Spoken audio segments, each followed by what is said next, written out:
भाजप विरुद्ध भारत असा संघर्ष सुरुवात झाला असे उद्धव ठाकरे म्हणाले. मला असं वाटतं की अशा प्रकारचे डायलॉग्स हे गेल्या 10 वर्षात त्यांनी अनेक वेळा मांडलेले आहेत, पण त्यांचे डायलॉग्सचा कोणावरही असर होत नाही. अशा परिस्थितीमध्ये जे काही निर्णय करणं आवश्यक होतं ते सगळे निर्णय मोदीजींनी केले.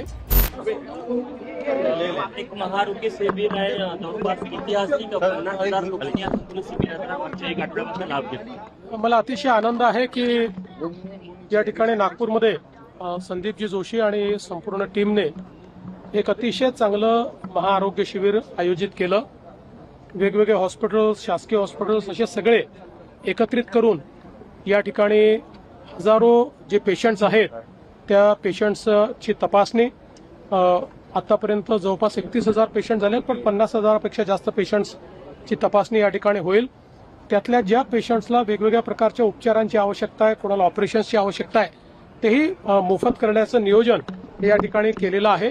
शासकीय आणि खासगी क्षेत्रातले सर्व प्रथितयश डॉक्टर्स जे आहेत, उत्तम डॉक्टर्स आहेत, हे सगळे एकत्रित आलेले आहेत.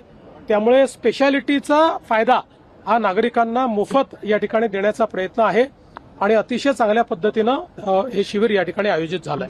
भाऊ, हे सांगा, दिल्लीवरून तुम्ही काल आले, खूप बातम्या आल्या, चर्चा खूप आहे, वाढदिवस झाला आणि मी आज नागपुरात आहे, संध्याकाळी मुंबईत जाणार आहे.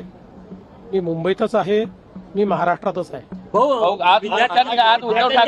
विद्यार्थ्यांच्या आंदोलनाच्या इशावर कुठेतरी ठाकरे बंधू सेलिब्रेशन करताना पाहायला मिळालं. चला, काही हरकत नाही. त्यांना सेलिब्रेशन करता काहीतरी कारण मिळालं याचा मला आनंद आहे आणि आम्ही देखील आनंदी आहोत. शेवटी अशा प्रकारचे जे प्रश्न असतात हे कुठल्या व्यक्तीचे, कुठल्या पक्षाचे प्रश्न नसतात, तर हे तरुणाईला भेडसावणारे प्रश्न आहेत. त्यामुळे त्या संदर्भात मोदीजींनी संवेदनशीलता दाखवत जे काही निर्णय केलेले आहेत, देशाचं हित महत्वाचं असतं हे लक्षात ठेवून अशा परिस्थितीमध्ये जे काही निर्णय करणं आवश्यक होतं ते सगळे निर्णय मोदीजींनी केले. आणि आता सोमवारी, उद्या मला असं वाटतं की विधेयक देखील लोकसभेमध्ये त्या ठिकाणी मांडलं जाणार आहे की ज्यातनं पुढच्या काळामध्ये आमच्या तरुणाईचं जे भवितव्य आहे हे सुरक्षित राहण्याकरता कठोरतम कायदा हा देशाच्या आणि जगाच्या इतिहासात असा कायदा कुठेच झालेला नाही, असा कायदा करण्याचा जो काही निर्णय केलेला आहे, मी खरोखर मोदीजींचे त्याबद्दल आभार मानतो. ब्लॉक झाली आहे.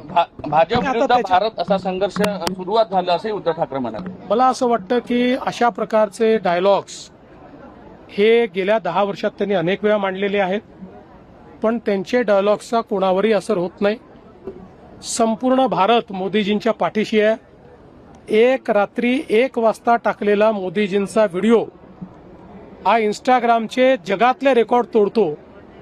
याच्यावरूनच लक्षात येतं की भारत कोणाच्या पाठीशी. गडकरी साहेबांवर बोलतात.